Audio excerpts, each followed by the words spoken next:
suffering in your life that you held on by a thread, and you were just holding on by the skin of your teeth, and you made it over. And sometimes you felt like giving up, and sometimes you felt like dying, and sometimes you felt like committing suicide.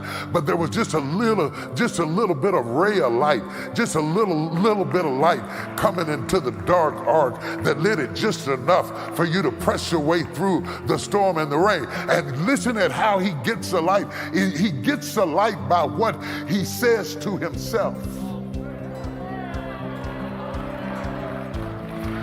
It is the way you talk to yourself that determines whether you endure hardness or not, whether you can stand affliction or not. It is what you choose to think about. He said, I chose to believe that God would bring me out of this. An 11-year-old boy says, I chose to believe that God would bring me out of this, that he was to teach me something. And rather than to focus on the bitterness of my disappointment, I focused on the fact that some kind of way I'll come out of this wiser and stronger and better and richer and fuller.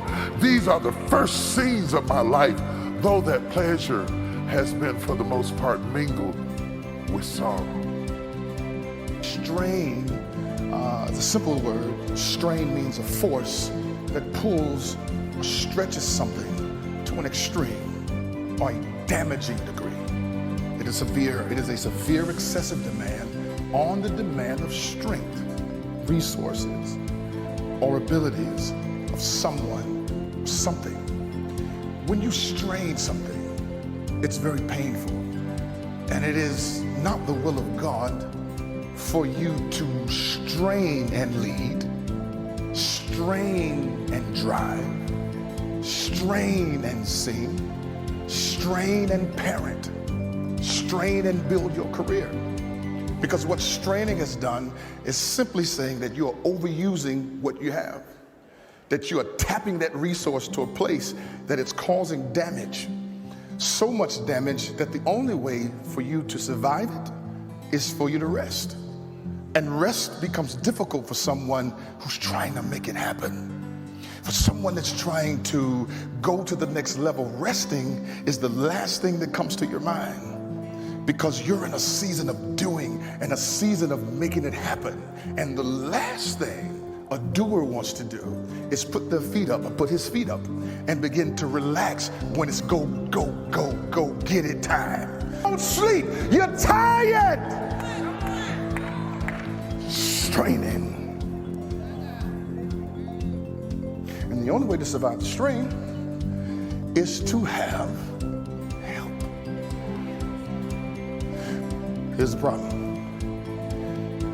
Good help is hard to find.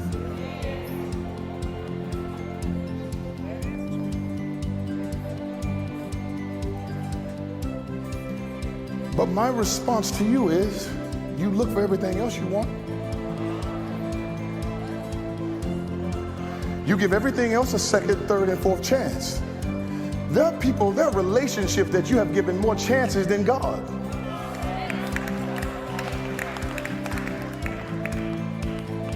So you've got to learn how to take the risk of delegation.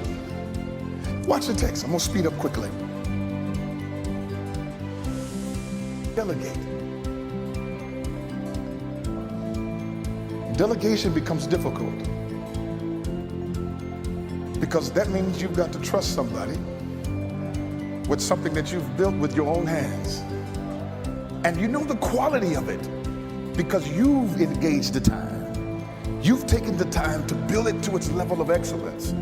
So to hand it over to somebody is almost, I don't know if I can handle doing something like this, because when I hand it over to you, the first thing that's probably going to happen is the level of quality is probably going to go down.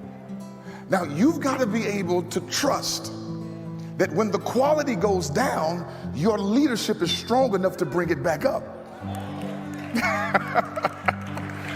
You can't expect to expand and only use your two hands. If your hands are the only hands that's on the project, that means that all roads lead to you. And when you end, the road ends. myself. How do I delegate this gift, this project, this thing that I've dreamed about? How do I take it to the next level? And often, God will send people to your life that'll make you question, is this even God? You've got to get past whether or not they're saved, they're holy, because God will send the unholy to help you do holy business. He's a God that will make all things work together. Some of you have got to learn how, and I wanted to preach this one night, some of you got to learn how to come to the table that God has already spread it with your enemies there. That table has your accountant in it. That table has your banker there. That table has your marketing person there. That table has your engineer there. And you're like, I don't like none of them. You don't have to like them to make the money. Come on, somebody. We don't have to be best friends. What I'm trying to do is learn how to expand. And the first place you got to learn how to expand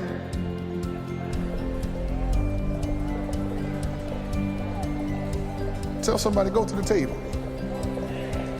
I'm talking about the table where your haters are. I'm talking about the tables where people are lying. I'm talking about the table where people are discrediting you. I'm talking about the table where somebody that has an incredible gift, but you can't stand them, but they have the gift to take your project to the next level. Somebody shout. Thank God that we are. It's a belief problem. It's a belief problem. I digress. Let me bring it back. So the children of Israel could not enter because of unbelief. Oh, I'm going somewhere. That means that they could not inherit what was theirs already because they didn't believe.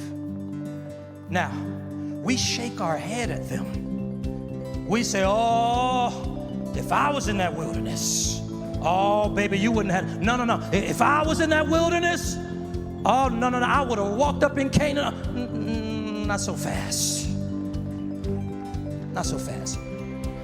We look at the Pharisees and be like, oh, them Pharisees. And all of us have just a little Pharisee in us. Just a little. If we're honest, there's just a little Sadducee. Just right in there. If we're to be honest. I got a question for you.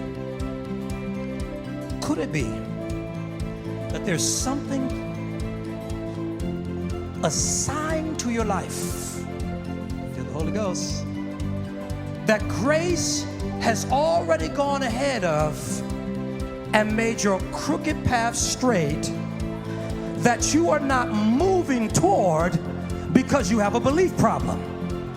I am not convinced that the children of Israel who did not inherit the promise, I am not convinced that they knew they had a belief problem.